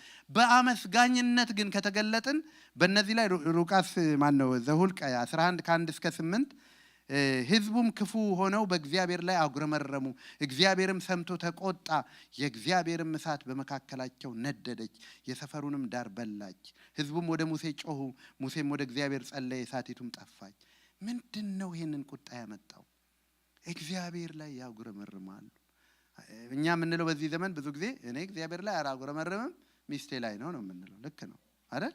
ግን ሚስቴ ላይ አጉረመረምክ ማለት እግዚአብሔር ላይ አጉረመረምክ ማለት ነው። እኔ እኮ እግዚአብሔር ላይ አይደለም በእውነት ማጉረመረም። ይሄ ጓደኛዬ ግን፣ ይሄ መንግስት ግን፣ ይሄ ምናምን ግን ምን እያልን ነው ማለት ነው? እግዚአብሔር ተሳስቷል፣ እግዚአብሔር ሁሉን አዋቂ አይደለም ነው የምንለው እኮ። ስለዚህ እሳት በመካከላቸው ነደደች ይላል። እሳቱን እግዚአብሔር አጠፋላቸው። ስሙኝ ባካችሁ። በመካከላቸውም ስለነደደች የዛን ስም ስፍራ ተቤራ ብሎ ጠራው ይላል። ሰማችሁኝ? ተቤራ በሉ እስኪ እንደገና። ከተቤራ እግዚአብሔር ይጠብቀን። እውነቴን እኮ ነው። ማለት ማጉረምረም ያመጣው እንትን ማለት ነው። በቃ ማጉረምረም ያመጣው ስጦታ አይባል ነገር ፍርድ ነደደች ይላል። ነዶ አገልጋዩ ጸልየው እሳቱ ጠፍቶ ቁጥር 4 ላይ ይውልኝ በመካከላቸው የነበሩ ልዩ ልዩ ሕዝብ እጅግ ጎመጁ። የእስራኤል ልጆች ደግሞ ያለቅሱ ነበር። ስሙ የምንበላው ስጋ ማን ይሰጠናል? በግብፅ ያለ ዋጋ እንበላው የነበረው አሳ ዱባውንም በጢሁንም ኩራቱንም ቀይ ሽንኩርቱንም ነጩንም ሽንኩርት እናስባለን። አሁን ግን ሰውነታችን ደረቀች፣ ዓይናችንም ከዚህ መና በቀር ምንም አታይም አሉ። ሰማች? ከእሳት ተርፈ ኢሚዲየትሊ ማጉረምረም ልትገባ ትችላል። እግዚአብሔር ህልውና የራቀው ሰው እንዲህ ነው የሚሆን። ከህይወታችሁ ክፍል ስንቱ የምስጋና አጀንዳ ነው ያለው? በልጆቻችሁ ምን ያህል ታጉረመርማላችሁ? በተለይ እናቶች በጣም ከኛ ይበልጥ የምትደክሙት እናንተ ናችሁ። ግን በጌታ ፍቅር ለምናችኋለሁ፣ ብዙ አታጉረመርሙባቸው። እርግጠኛ ሆኜ ነው የምነግራችሁ። እኔ አውቃለሁ፣ በሁላችሁም አውቃለሁ። ከኛ ይበልጥ ትደክማላችሁ። ብዙ ግን እናንተ ናችሁ የምትናገሯቸው። ጸጉርህን ደግሞ እንዲያደረከው፣ አልጋህን እንደዚህ ያደረከው፣ ደግሞ እንደዚህ ትላለህ ወይ፣ እግርህን እንዲያረከው፣ ጫማህን እዚህ ጣልከው ወይ ምናምን። በጣም ብዙ ማጉረምረም አለ። በጣም በተለይ ወንድ ልጆች ደግሞ ገዳይ ነገር ይሄ ነው ወገኖች። እናቶች ስሙኝ በደንብ። ወንድ ልጅ ለመግደል ሰው ከፈለገ ብዙ አጉረምርምበት፣ እየተከተልኩ ቀሰው። በቃ ሌላ ነገር እንዳይመስላችሁ። በቃ ያችን ቤት ጥሎ ይወጣል። በቅርብ አንዱ ልጃችን አንድ ነገር አለኝ፣ ገርሞኛል። እና ዳዲ አለኝ ኮሌጅ ስገባ ጸጉሬን አሳድጋለሁ አለኝ። ለጺም ገና አልነገርኳትም እና ምንም አላልኩትም። ማሰብ የሚጠይቅ ጉዳይ ነው። ገብቷቸዋል? አትችልም አልለው። እኛ ራሱ አሁን ቢያሳድግ ዘራፍ የምለው እኮ ምን ከሆንኩ መሰላችሁ? አምላኩ ነኝ ብዬ ካሰብኩ ነው እንጂ እኔ ወላጅ እንደሆንኩ እስከ ተወሰነ ጊዜ አሳድጌ ለእግዚአብሔር አደራ መስጠት ከሆነ ኃላፊነቴ እኔ የምችለውን አድርጌያለሁ። አንተና እግዚአብሔር ዲል ዊዝ ኢት ነው ማለት ያለ። እኛ ግን እንደዛ አይደለን፣ ኮንትሮሊንግ ነን። ሁሉንም እኮ ለዚህ እኮ ነው በሰልፍ ነው ማስኬድ የምትፈልገው። የዚች ልጅ ቀሚስ ትክክል አይደለም፣ የዛ ልጅ ጫማ ትክክል። በዚህ ስለተሞላን ማጉረምረም በጣም ነው ይበዛብን እና ዝም አልኩት። ምንም ላደርግ አልችልም። እውነቱን ለመናገር ደግሞ ማለት ድንገተኛም ስለሆነ እንትን ይጠይቃል፣ በደንብ ማሰብ ይጠይቃል። ከዛ በኋላ ደግሞ እንደውም ልጆቻችንን እኛ እኮ ይኸውላችሁ ሲሳካ ስለምንኮራባቸው ሲያጠፉ እኮ የተዋረድን ስለሚመስለንም ነው። አንዱ ራሱ ሮንግ ኮንሴፕት እኮ ነው ይሄ። ልጅህ እሳት አወረደ ምናምን ትባሉና ልጅህን ፒያሳ ነው ከተባለ ወይኔ የተዋረድኩ ነው የምንል። እሳትም ሲያወርድ ክብሩ ለእግዚአብሔር ነው። ፒያሳም ሲገኝ እግዚአብሔር በህይወቱ ዓላማው አልተቀየረም። አዳኙ ስታይል እግዚአብሔር ይዞታል። ሲከብርም የእግዚአብሔር ነው። እኛ የታዘዛችሁትን ሁሉ ከፈጸማችሁ በኋላ ምን በሉ ተባለ? የማንጠቅም ባሪያዎች ነን። ይሄ አሁን የዊዝደም መጨረሻ ነው። እግዚአብሔር ልጆች ሰጥቶናል ለእግዚአብሔር ፐርፐዝ እንድናሳድጋቸው። ግን በጉልበት አንቺ ቀርቶ እግዚአብሔር በጉልበት ልጆችሽን አልጠራም። እንደዛማ ቢቻል ኖሮ እግዚአብሔር ከሰማይ ሆኖ ይሄንን ሁሉ ምድር ተመለስ ይል ነበር እኮ። እግዚአብሔር ግን ንጹህ ሐሳብ ንጹህ ፈቃድ ሰጥቷቸዋል። ስለዚህ እኛ ምንችለውን እናደርጋለን። ግን ከምንችለው አልፋችሁ ብዙ ማጉረምረም በቤት ውስጥ ሲሆን እባካችሁ ቁጠሩት። ወይም ስታጉረመርሙ ግርዳ ላይ ኤክስ አድርጉ ምናምንና ይበዛል፣ ማጉረምረም ይበዛል። በግብፅ ሳለን አሉ። እኛም እኮ አንዳንዴ ልክ ኢትዮጵያ ከዚህ የበለጠ ሀብታም እንደሆነች ሀገር እኮ ነው አንዳንዴ የምናዝነው እኮ። ምን ስራ አለ እዚህ? ምን ሀገር አለ? ምግቡስ ምን የሚገድል ነው? በጣም ብዙ ማጉረምረም እኮ ነው ያለው። ግን አሜሪካንን አይደለም የወቀሳችሁት፣ እግዚአብሔርን ነው የወቀሳችሁት። ስለዚህ እግዚአብሔር አመስጋኝ ህይወት የድል ህይወት ነው። አመስጋኝ ህይወት የሰላም ህይወት ነው። ወዳጅስ እናንተ እንደው ምረጡ ብትባሉ ከሚያጉረመርም ሰው ጋር በሰዓት 100 ቢከፈል እንደ ወዳጅ ትሆናለህ? በጣም የሚበላ ነው። አንደኛ ሰውን ብቻ አይደለም የሚበላው እግዚአብሔርንም ነው። እግዚአብሔር ተቆጣ ይላል። ከቁጣው ግን ወዲያው ዱባው። ወገኖቼ ሰው ባህሪው ማጉረምረም ከሆነ ስለ ዱባ እንኳን ሊዘምር ይችላል። እኔ ዱባ ያደግኩበት አካባቢ ስንቸገር ነው ዱባ ምን በላው። ዱባ ተብሎ ምን ጎመጅለት ነገር አይደለም። ግን አንተ ኔቸር የሆነ ማጉረምረም ባህሪ የሆነ ይሄዳል። በነገራችን ላይ ከዛ ቤት ልክ ስትገቡ የሆነ ማጉረምረም ያረስ ትፈልጋላችሁ፣ መነሻ ካፒታል ትፈልጋላችሁ። በቃ እንደዛ ይሆናል። እግዚአብሔር ግን አመስጋኞች እንድንሆን ይፈልጋል። ስለዚህ ምስጋና የእግዚአብሔርን ቸርነት የምናይበት ዴስቲኒ የምንደርስበት ነው። ማጉረምረም የእግዚአብሔርን ስራ አፕሩቭ አላረኩበትም ምንል ነው። ምስጋና ቅድም አንዳቸው እየተናገሩ ነበር። ኦሪዮን እየተናገረ ነበር ስለ ጳውሎስና ስለ ሲላስ። ለምንድን ነው እነሱ እስር ቤት ገብተው ለአንተና ለእኔ ብለው ተገርፈው የሚዘምሩት? አንተ አንድ ቀን ሳትገረፍ፣ እኔ አንድ ቀን ተገርፌ አላውቅም። በመልካም ምድር ላይ ነው ወንጌል ምን ሰብከው። አንድ ሰው ስለመሰከርኩ በቦክስ መቶኝ አያውቅም አንድ ሰው። እነሱ ለምንድን ነው በምስጋና የተሞሉት? እግዚአብሔር ትክክል ነው አሉ። በዚህ እስር ቤት መጣላችን እግዚአብሔር ትክክል ነው፣ እግዚአብሔር አልተሳሳተም እንዳሉትም ምስጋና ማዜም ሲጀምሩ ምን ሆነ ይላል? የወህኒው መሰረት ተናወጠ። በቤቶቻችን መከራ ካለ እስኪ እናመስግን። ያንን ቤት የሚያውከው ሁከቱን እግዚአብሔር እኮ ሊንደው ይችላል። ስለዚህ አባቶቻችን እንደዚህ ነበሩ፣ አመስጋኞች ነበሩ። እግዚአብሔር ሆይ ስራህን ወድጄዋለሁ ይላሉ ሲያመሰግኑት። እኛስ ይሄን ልጅ ለምን ሰጠኸኝ እንደማለት ነው።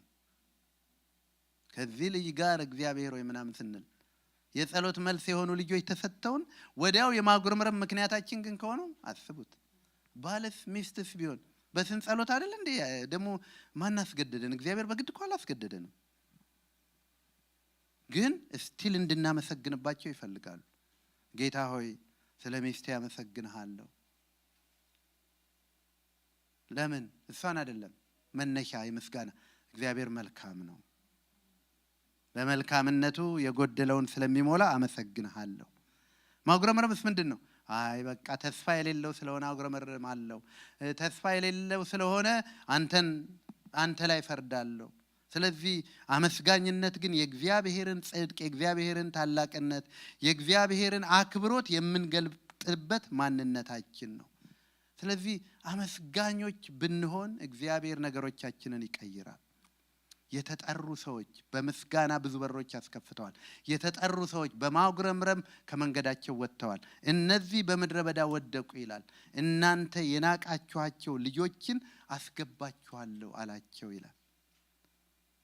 ልጆቻችሁን አስገባችኋለሁ፣ እናንተ ግን አታዩአትም።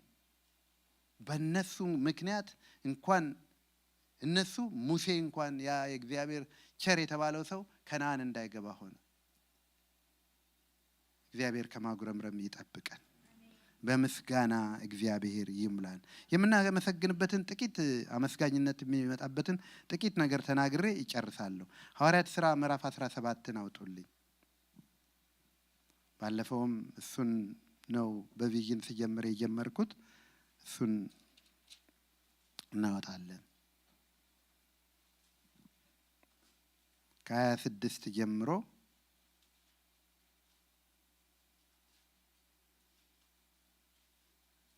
እስከ 28 ነው የምናነበው። ቪዥን ዊዝደም ኤንድ ካራክተር፣ ራእይ፣ የእግዚአብሔር ሐሳብ፣ ጥበብ እና ባህሪ። እንዲህ ይላል ከ26 ጀምሮ፣ ምናልባት እየመረመሩ ያገኙት እንደሆነ እግዚአብሔርን ይፈልጉ ዘንድ በምድር ሁሉ ላይ እንዲኖሩ የሰውን ወገኖች ሁሉ ከአንድ ፈጠረ። የተወሰኑትንም ዘመኖችና ለሚኖሩበት ስፍራ ዳርቻ መደበላቸው። ቢሆንም ከእያንዳንዳችን የራቀ አይደለም። ከእናንተ ከባለቅኔዎች አንዳንዶች ደግሞ እኛ ደግሞ ዘመዶቹ ነን ብለው እንደተናገሩ በእርሱ ሕያዋን ነንና እንንቀሳቀሳለን እንኖርም አለን። ይህንን ሐሳብ ያለበትን በሙሉ የእግዚአብሔርን ቪዥን በዚህ ነው የሚያስረው። ምንድነው የሚላቸው? በእናንተ እግዚአብሔር ፐርፐዝ አለው። ለተወሰነ ዘመን እንድትኖሩ ዘመን ሰጥቷችኋል። የተቆጠረች ዘመን የምትኖሩበትን ሀገር መድቦላችኋል። እግዚአብሔርንና ፐርፐዙን ከፈለጋችሁት ሩቅ አይደለም። ዛሬ እግዚአብሔር ምን ልትናገረኝ ነው? እስኪ በዚህ ዘመን ምን ላገልግል ወይ ምን ላድርግ ብትሉት እግዚአብሔር ሩቅ አይደለም፣ እንዲያደርግ የሚል ነው። ይሄን ብቻ ግን አይደለም። ሲያጠቃልለው ምን ይላል? በእርሱ ምን እናደርጋለን? ሕያዋን ነንና እንንቀሳቀሳለን እንኖርም አለን። ለምስጋና ትልቁን ምክንያት እንደገና ደግሞ እዚህ ይናገራል። በእርሱ ሕያዋን ነን። እግዚአብሔርን ላለማመስገን በፍጹም እሺ የማንለው በእርሱ ሕያው ስለሆነ ነው። እስትንፋስ ያለው ሁሉ እግዚአብሔርን ያመስግን ብሎ ዳዊት 150ውን መዝሙር የዘጋበት ሌላ ነገር ጎሏችሁ ይሆናል፣ ንብረት ጎሎ ይሆናል፣ መልካም ትዳር ጎሎ ይሆናል፣ ስራ ጎሎ ይሆናል፣ ግን አንድ ነገር አለህ አለ ዳዊት። ምን አለህ አለ? እስትንፋስ አለህ። እዚህ ጋር ግን የአዲስ ኪዳን ዘመን ነውና እስትንፋስ ብቻ አይደለም፣ ሕያዋን ነን። ሕያው ማለት ከእግዚአብሔር ጋር ለዘላለም የሚኖር ሰው። ለዚህ ነው በኤርምያስም ላይ ሕያዋን ስለምን ያጉረመርማሉ? ሕያው መሆንህ ብቻ አመስጋኝ እንድትሆን ያደርግሃል። ሌላው በሙሉ ትርፍ ነው። ስለዚህ ሕያዋን ነን፣ ባንተ ሕያው ነን። የነቃ ነው ባንተ ነው። ሕያው ደግሞ ብቻ አይደለም፣ እንንቀሳቀሳለን ባንተ። እስኪ ተነሱ እያጠቃለለን እግራችሁን እስኪ አንቀሳቅሱት። ይንቀሳቀሳል። ታምር እኮ ነው ወገኖች። አንድ ቀን ያው ላይንቀሳቀስ ይችላል ብዙ ዘመን ከኖርን፣ ግን ታምር ነው ይሄ መንቀሳቀሱ። በጣም ታምር እኮ ነው። ደግሞ እዚህ ቦታ ብቻ አይደለም፣ እንንቀሳቀሳለን። በስራ ቦታ እንንቀሳቀሳለን። በማህበረሰቡ መካከል እንንቀሳቀሳለን። ለምንድን ነው የምትንቀሳቀሰው? አላሚው ስላላገኘህ እኮ ነው። ነዳፊው ስላላገኘህ እኮ ነው። ተጠምዶብን እኮ ስላልተያዝን እኮ ነው። እግዚአብሔር ምልክት ስላደረገብን እኮ ነው። ከቀስት ያመልጡ ዘንድ ምልክት እኮ አለብን። ለዚህ ነው እኮ የምንኖረው።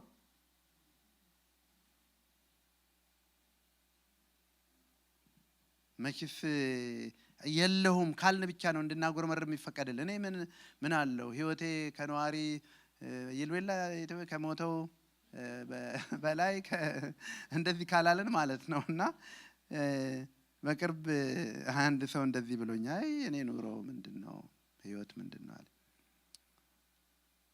አንድ ሰው ከዚህ በፊት የነገርኳችሁ ይመስለኛልና ደሞዝ ተቀብሎ ሰክሮ ውጪ ሴቶች ያገኙትና ቤታቸው ወሰዱት።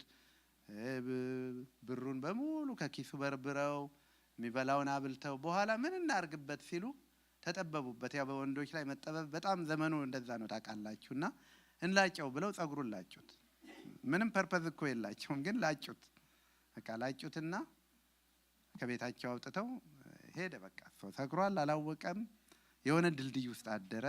ንፋስ ቀጥቅጦት ጠዋት ሲነቃ ወደ ነፍሱ ተመልሷል። እና መጀመሪያ ያሰበው ደሞዙን ነው። ኬሱ ውስጥ ነበር። አባቴ አቤት አቤት ይላል።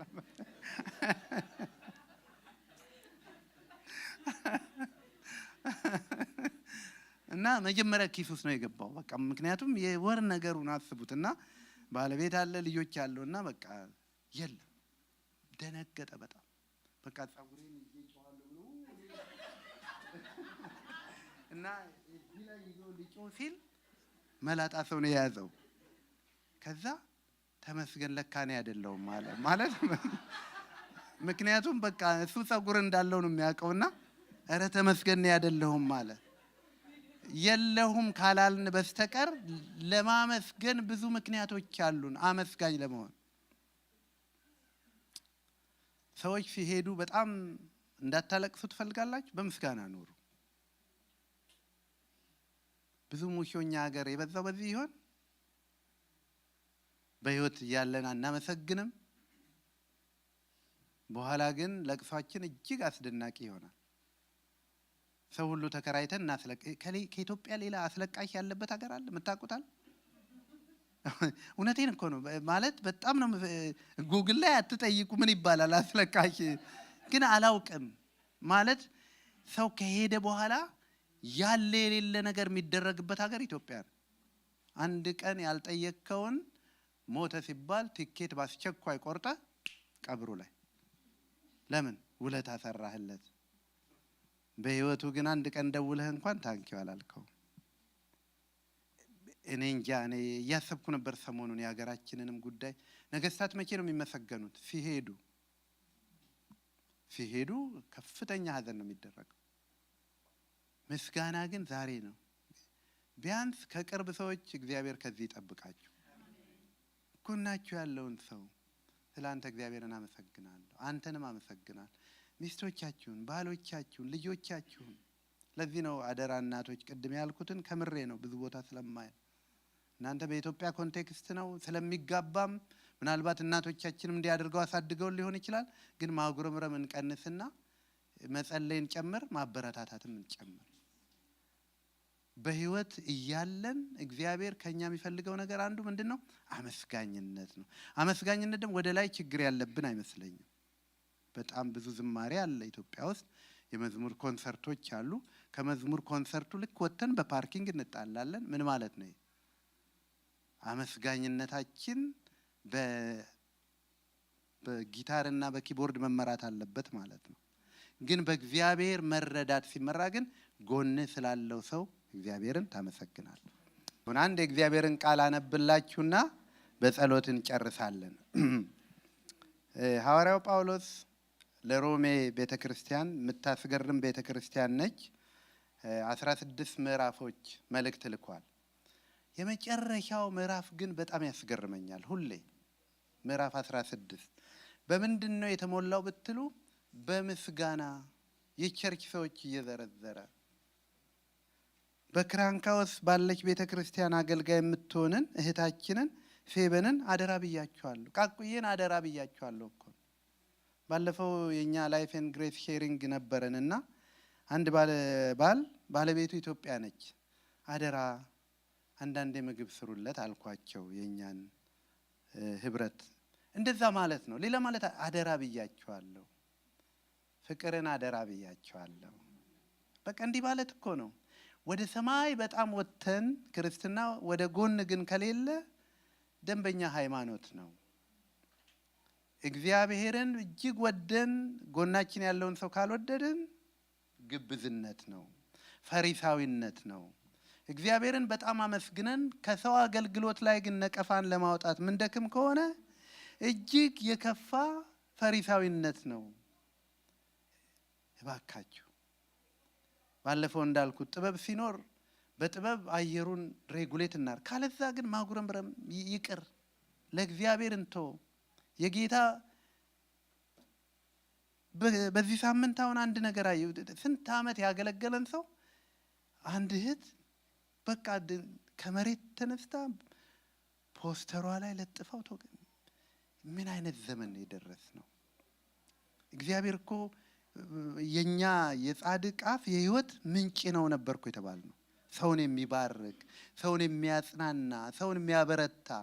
ለመጣል ከሆነ ሰይጣን በቂ ነው። ለመክሰስም ከሆነ በቂ ነው። ከሳሻችሁ ተጥሏል የተባለው ለዚህ ነው። ለመቅጣት ደግሞ ከሆነ እግዚአብሔር በቂ ነው።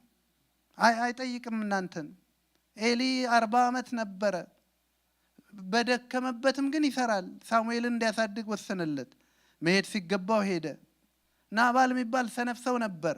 ሚስቱ ይሄን ጥበብ የተረዳች ስለሆነች ከእግዚአብሔር የተቀበለችውን አደራ በአንደበቷ ጠብቃ በተግባሯም ከልላ በህይወት አቆየችው። እግዚአብሔር በቃ ሲል ግን ልታቆም አልቻለችም። ስለዚህ እግዚአብሔር በዙፋኑ ላይ ነውና ሮሜ 16 የሰዎች ዝርዝር ነው ያለበት። በቃ እገሌን አመስግኑልኝ፣ እገሌን ጠብቁልኝ፣ ዳኒ በመካከላችሁ በጥበብ ይተጋል፣ አይዞህ በሉት እንደማለት ነው። ልጆች የሚያሳድጉ ወዲህ የሚሉ አሁን ከኛ መካከል የማይማሩ አሉ። አይዟችሁ በሏቸው፣ እንወዳችኋለን በሏቸው።